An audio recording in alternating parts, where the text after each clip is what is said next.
Welcome back to another episode of Oxygen Not Included, everybody. We have been working on clearing out the map. As you can see, we have taken a big chunk out of the middle and are working on the rest of it. We still have quite a bit to go, but while we were allowing our duplicates to dig out, keeping an eye on them to make sure they didn't trap themselves, we did a little bit of experimenting on a new project. Now, just to be clear, this project is completely unnecessary because we have 3 natural gas geysers that are going to provide us with power forever, and this hydrogen vent is not something that we need to tap, but it would, I thought it would be fun to try to figure out how to do it. The interesting thing about hydrogen is hydrogen comes out of the geyser at 500 degrees, so if we were to just let it sit in here with nothing, no kind of coolant, even our steel gas pumps would eventually stop working and break down because they would struggle. Actually, they probably wouldn't. They probably would be just fine, and this is all overkill. But it would be fun. It would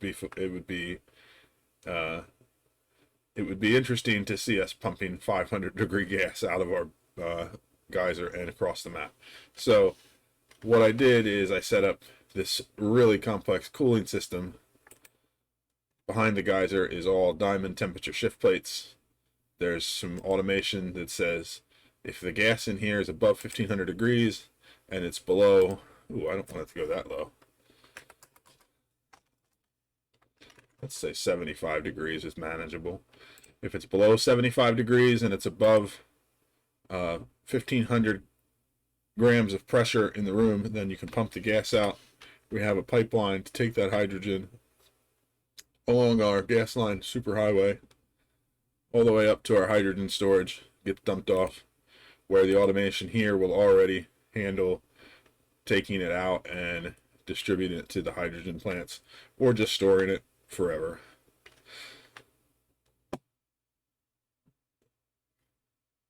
And then we have a steam turbine combo with an aqua tuner that keeps the liquid in these pipes at -5 at the, if it's above -5, then it cools it down, so it'll keep it as low as -19 going through here. And so the effective result is that as this gas is coming out, this chamber is ice cold, and so the gas comes out ice cold. It's probably won't be quite that, it doesn't need to be that cold, but it was interesting to find a way to do it. And we are effectively now dumping ice cold hydrogen. And it stays ice cold all the way up here because of the insulated pipe.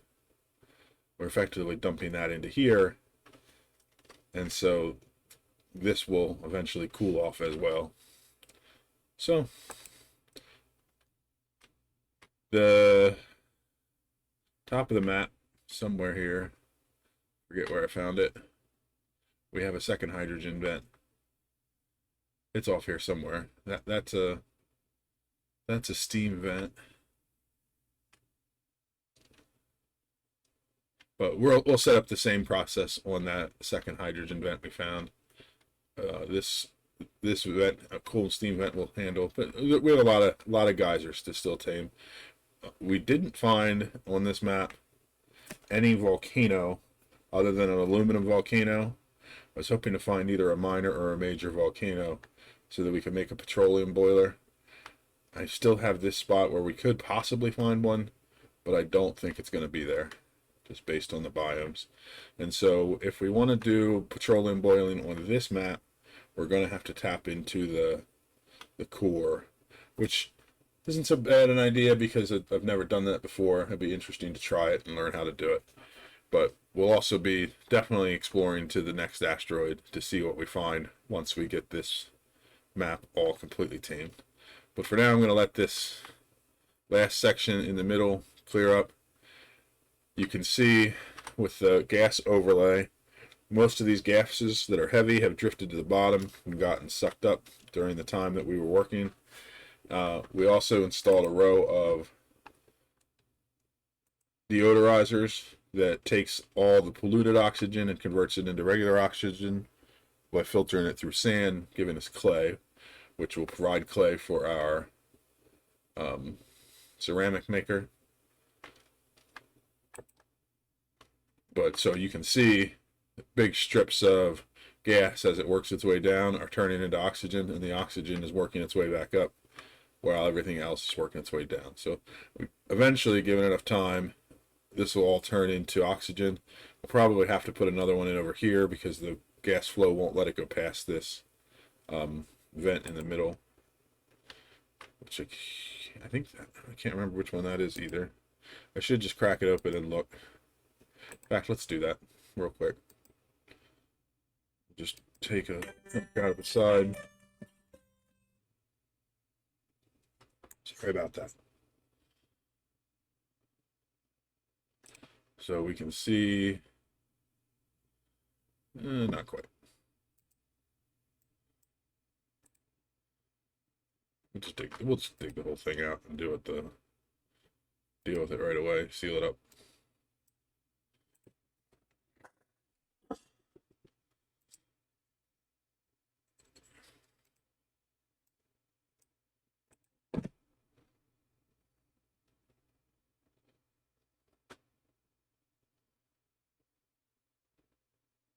Carbon dioxide vent.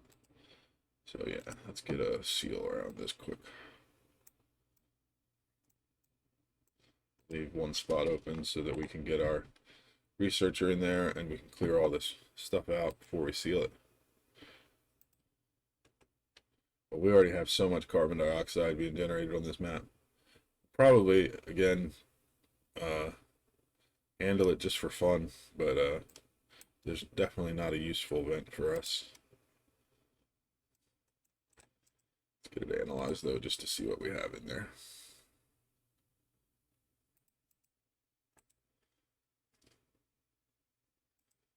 Don't know if it's active or not yet.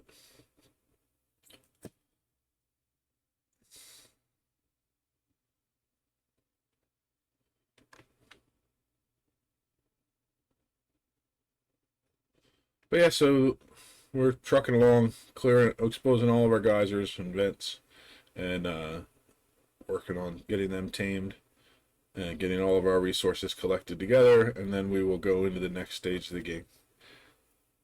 So I'll be back after we finish some more cleanup.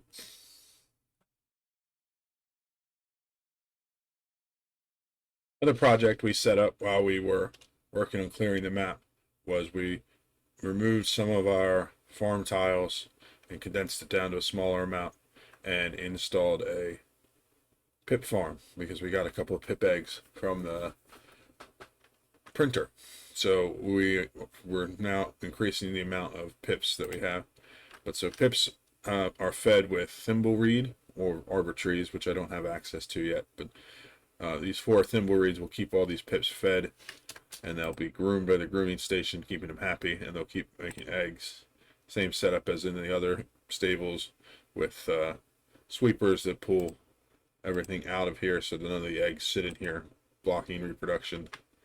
And these pips will eat the thimbleweeds. After they eat the thimbleweeds, they'll give out dirt, which gets picked up and then used in the mealwood. And now we have a solid amount of food being stored in our backlog because of our deep freezer, which is still working great. I don't know why. There's a sweep command in there, but we'll get rid of it. And then we have our polluted water is coming from our filtration down here. It's pulling out the polluted water in here, but also all the polluted water that comes out of our toilets is going directly into this line first to make sure it stays full. It's not enough to keep up with even just the 4 thimbleweeds, so we pulled more in. Before too long, we're going to end up at a point where we run out of polluted water. Once this is all emptied, so we will need to do something to come up with a renewable source, but then that's when we'll tap into this cool slush geyser that's over here, the cool slush event right here, because that'll put out polluted water that we can pull up for a permanent source of renewable polluted water for our farms. So we're going to end up putting in a second one of these stables. Each one of these stables, if it has 7 pips in it, can provide enough dirt to sustain a row of mealwood here, basically, is how I did the math.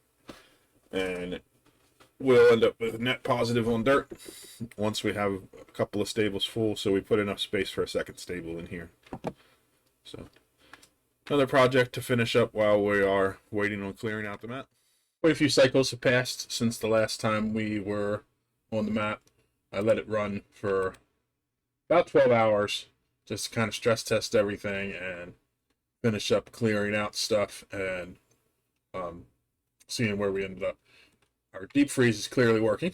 We're almost at 2 million calories stored, which means that all the excess is being stored in our deep freeze and not going off, which is exactly what we wanted. We got our pip farm is now full of pips. Well, one thing I did not think about is the pips will not evolve in our evolution chamber. We're going to have to figure out a way to do more of those, because we now have animals all over the place, because this filled up and our duplicants wouldn't take them anywhere, so they just popped out of the incubators and roamed around. So pips everywhere, hatchlings everywhere. So I think the first thing we can do is take some stone hatches, throw them in here. Let's put this up to 20. And then we can wrangle here. And that'll at least put them somewhere. But we can look at the map. All of our polluted oxygen that we were cleaning out is pretty much gone, except for this stuff. Like I said, it can't make its way over to the deodorizers past these buildings, so we'll have to do a little manual clean out.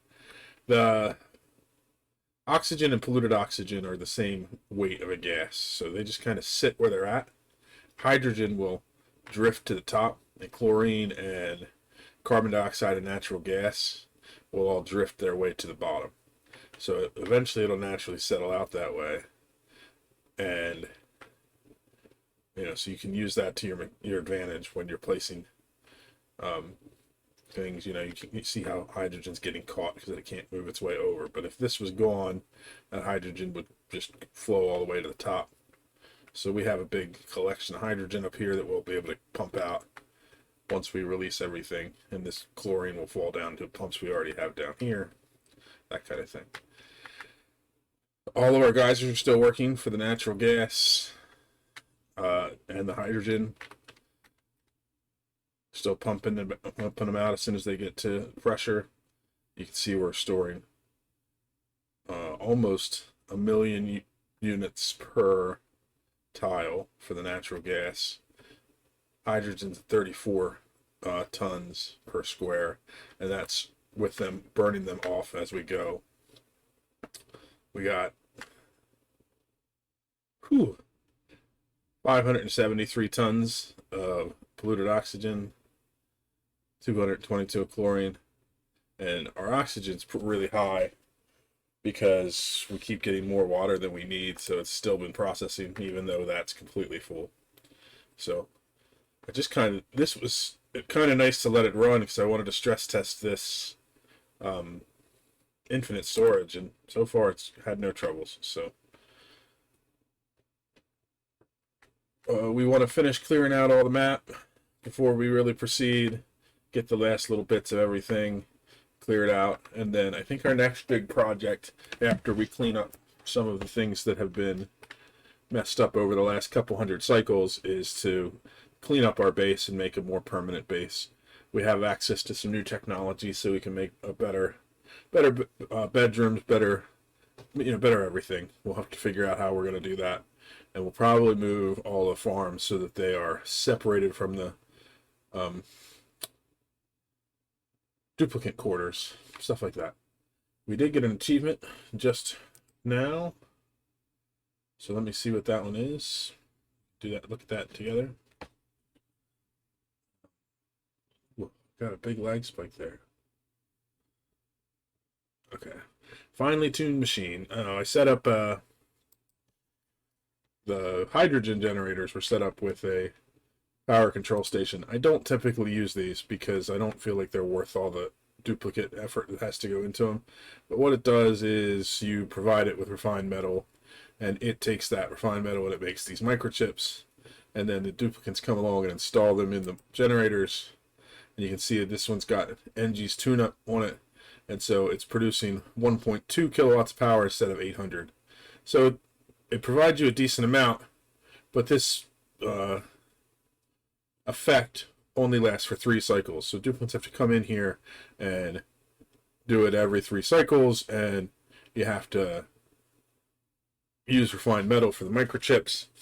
And frankly, if you have an abundance of fuel, which we do, and you want to get 1.2 kilowatts of power, like right now these are providing 4.8.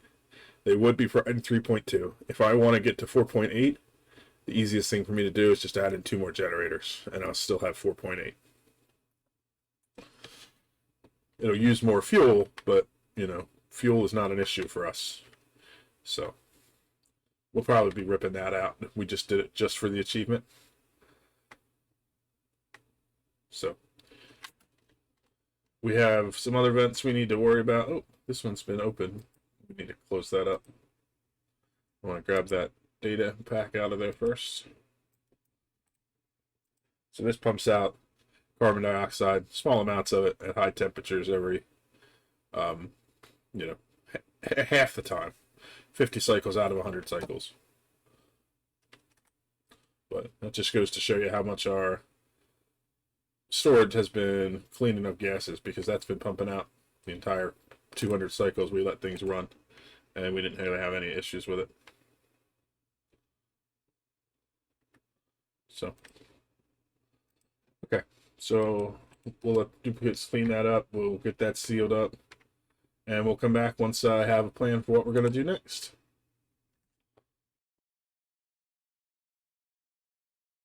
I had recorded a very long explanation for this system that I set up, and I realized that I had put my video at about 40 minutes. So I'm going to try to cut it down a little bit more to explain it quickly. So what we did is we set up a pump in the cool slush geyser that sends out polluted water through this pump. We have a few controls here so that we can change how much the what the pressures are and stuff like that when the gas goes out. This we actually wanted 1,000. I changed that incorrectly. So then the liquid comes out here, comes down through the pipe, and it comes over here to this pipe prioritizer. So it will always take water from this loop, which means or from this side of the loop, so it'll create a flowing loop. We have a little bit of a reservoir here that stores some excess water. So what happens is the water comes in at -9 degrees, goes into the reservoir, it pumps through. It slowly cools down this gas and goes from the -9 degrees and slowly builds itself up, picking up some heat every time. It does it better when the geyser's active, but this sensor decides when to send it out. We currently have it set at 22 degrees. So the idea is that this water will sit here until we get this water to 22 degrees, then it'll pump it out, and then more water will come in to fill the reservoir. And it will continue to loop forever, picking up heat. When this erupts, it's giving out a lot of heat, and so it changes that temperature fairly quickly. But when it's not erupting, it's not going to change the temperature, so the system will just sit idle until we get more temperature. But so the idea is that we will never get water coming out of this system that is less than this sensor once says it is. So this water goes up into our main storage line, gets dropped off up here, which already is set up to feed it to our plants and to our filtration to make regular clean water, and so we don't have to do anything more with that. And then we have automation here to check to make sure the gas is cool enough and there's a high enough pressure in here, and it pumps the gas out and it goes down into our filtration station down here and then sends the carbon dioxide off currently into storage. Eventually we'll be using that carbon dioxide, but for now we just store it away. So hopefully that system will work for us. I have a lot of, like I said, I built in a lot of different places where we can change settings so we can tweak it and come up with exactly what we want to do to get it so that water's coming out. But currently we're up to 17 degrees. As this continues to heat up, soon we'll be having water coming out and feeding off to our crops without chilling them down beyond to the point where they can't be grown anymore. So hope you enjoyed the episode. It was a little bit of a choppy one going back and forth with my work schedule. We're going to have some that are like that, I think. But I'm going to keep trying to do daily videos, see if I can make it work. But we will see. Any feedback on things that you think I could do better or things that you would like to see would be appreciated. I'll see you in the next episode. Thanks. Bye.